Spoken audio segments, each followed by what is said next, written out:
അധ്യായം 13.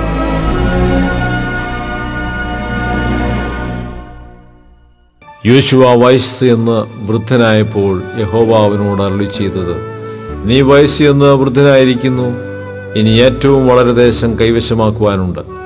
ഇനിയും ശേഷിച്ചിരിക്കുന്ന ദേശം എന്തെന്നാൽ, മിസ്രയീമിന്റെ കിഴക്കുള്ള സീഹോർ മുതൽ വടക്കോട്ട് കനാനിയർക്കുള്ളതെന്ന് എണ്ണിവരുന്ന എക്രോന്റെ അതിർവരെയുള്ള ഫിലിസ്ത്യ ദേശങ്ങളൊക്കെയും, ഗശൂര്യരും ഗസാത്യൻ, അസ്തോദ്യൻ, അസ്കലോന്യൻ, ഗിത്യൻ, എക്രോനിയൻ എന്നീ 5 ഫിലിസ്തീയ പ്രഭുക്കന്മാരും, തെക്കുള്ള അവ്യരും അഫേക്ക് വരെയും, അമോര്യരുടെ അതിർവരെയുള്ള കനാന്യരുടെ ദേശമൊക്കെയും, സീദോന്യർക്കുള്ള മെയാരയും ഗിബല്യരുടെ ദേശവും, കിഴക്ക് ഹെർമോൻ പർവ്വതത്തിന്റെ അടിവാരത്തിലെ ബാൽഗാദ് മുതൽ ഹാമാത്തിലേക്ക് തിരിയുന്ന സ്ഥലം വരെയുള്ള ലെബാനോനൊക്കെയും, ലെബാനോൻ മുതൽ മിസ്രഫോത്മയും വരെയുള്ള പർവ്വതവാസികളൊക്കെയും, എല്ലാ സീദോന്യരും തന്നെ.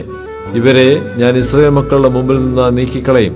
ഞാൻ നിന്നോട് കൽപ്പിച്ചതുപോലെ നീ ഇസ്രായേലിന് അത് അവകാശമായി വിഭാഗിച്ചാൽ മതി.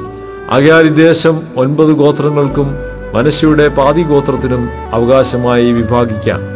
അവനോടുകൂടെ രൂബേന്യരും ഗാദ്യരും മോശെ അവർക്ക് യോർദാനക്കരെ കിഴക്ക് കൊടുത്തിട്ടുള്ള അവകാശം യഹോവയുടെ ദാസനായ മോശ കൊടുത്തതുപോലെ തന്നെ പ്രാപിച്ചിരിക്കുന്നുവല്ലോ.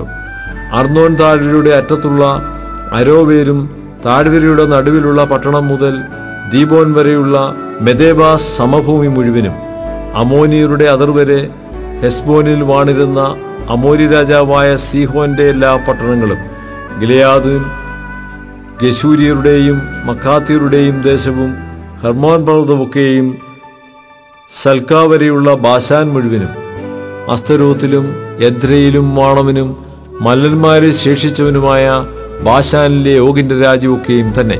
ഇവരെ മോശ തോൽപ്പിച്ച് നീക്കിക്കളഞ്ഞിരുന്നു.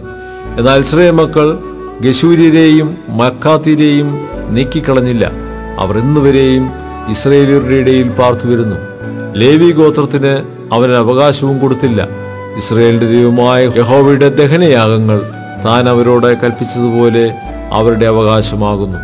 എന്നാൽ മോശ രൂബേൻ ഗോത്രത്തിന് കുടുംബമായി അവകാശം കൊടുത്തു. അവരുടെ ദേശം അർന്നോൻ താഴ്വരയുടെ അറ്റത്തെ അരോവേരും താഴ്വരയുടെ നടുവിലെ പട്ടണവും മുതൽ മെദേബയോട് ചേർന്ന സമഭൂമി മുഴുവനും, ഹെസ്ബോനും സമഭൂമിയിലുള്ള അതിന്റെ എല്ലാ പട്ടണങ്ങളും, ദീബോനും ബാമോത്ത് ബാലും ബേത് ബാൽ മേയോനും, യക്സയും കെദേമോത്തും മേഫാത്തും, കിര്യത്തയീമും സിബ്മയും, സമഭൂമിയിലെ മലയിലുള്ള സേരത്ത് ശഹരും, ബേത് പെയോരും പിസ്കച്ചരിവുകളും ബേത് യെശീമോത്തും, സമഭൂമിയിലെ എല്ലാ പട്ടണങ്ങളും, ഹെസ്ബോത്തിൽ വാണിരുന്ന അമോരി രാജാവായ സീഹോന്റെ രാജ്യമൊക്കെയും തന്നെ. അവനെയും സീഹോന്റെ പ്രഭുക്കന്മാരായി ദേശത്ത് വാർത്തിരുന്ന ഏവി, രേഖേം, സൂർ, ഹൂർ, രേബ എന്നീ മിദ്യാനി പ്രഭുക്കന്മാരെയും മോശ സംഹരിച്ചു. ഇസ്രായേൽ മക്കൾ കൊന്നവരുടെ കൂട്ടത്തിൽ ബെയോരിന്റെ മകനായ ബിലെയാം എന്ന പ്രശ്നക്കാരനെയും വാൾ കൊണ്ട് കൊന്നു. രൂബേന്യരുടെ അതിർ യോർദാനായിരുന്നു. ഈ പട്ടണങ്ങൾ അവയുടെ ഗ്രാമങ്ങൾ ഉൾപ്പെടെ രൂബേന്യർക്ക് കുടുംബമായി കിട്ടിയ അവകാശം. പിന്നെ മോശ ഗാദ് ഗോത്രത്തിന് കുടുംബമായി ഗാദ്യർക്ക് തന്നെ അവകാശം കൊടുത്തു. അവരുടെ ദേശം യസേരും ഗിലെയാദിലെ എല്ലാ പട്ടണങ്ങളും, രബ്ബയുടെ നേരെയുള്ള അരോവേർ വരെ അമ്മോനിയരുടെ പാതിദേശവും, ഹെസ്ബോൻ മുതൽ രാമത്ത് മിസ്മയും ബെത്തോനീമും വരെയും, മഹനീയും മുതൽ ദെബീറിന്റെ അതിർവരെയും, താഴ്വരയിൽ ഹെസ്ബോൻ രാജാവായ സീഹോന്റെ രാജ്യത്തിൽ ശേഷിപ്പുള്ള ബേത് ഹാരാം, ബേത് നിമ്രാം, സുക്കോത്ത്, സാഫോൻ എന്നിവയും തന്നെ. യോർദാനക്കരെ കിഴക്ക് കിന്നേരോത്ത് തടാകത്തിന്റെ അറുതി വരെ യോർദാൻ അതിനെ അതിരായിരുന്നു. ഈ പട്ടണങ്ങൾ അവയുടെ ഗ്രാമങ്ങൾ ഉൾപ്പെടെ കുടുംബമായി ഗാദ്യർക്ക് കിട്ടിയ അവകാശം. പിന്നെ മോശ മനശ്ശെയുടെ പാതി ഗോത്രത്തിന് അവകാശം കൊടുത്തു. കുടുംബമായി മനശ്ശെയുടെ പാതി ഗോത്രത്തിനുള്ള അവകാശം.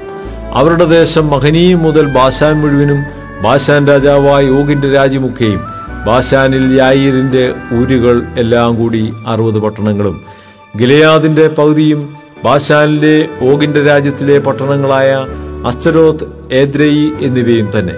ഇവ മനശ്ശെയുടെ മകനായ മാഖീരിന്റെ മക്കൾക്ക്, മാഖീരിന്റെ മക്കളിൽ പാതിപ്പേർക്ക് തന്നെ കുടുംബമായി കിട്ടി. ഇത് മോശ എരീഹോവിന് കിഴക്ക് യോർദാനക്കരെ മോവാബ് സമഭൂമിയിൽ വെച്ച് ഭാഗിച്ചു കൊടുത്ത അവകാശമാകുന്നു. ലേവി ഗോത്രത്തിനോ മോശ ഒരു അവകാശവും കൊടുത്തില്ല. ഇസ്രായേലിന്റെ ദൈവമായ യഹോവ അവരോട് കൽപ്പിച്ചതുപോലെ താൻ തന്നെ അവരുടെ അവകാശമാകുന്നു.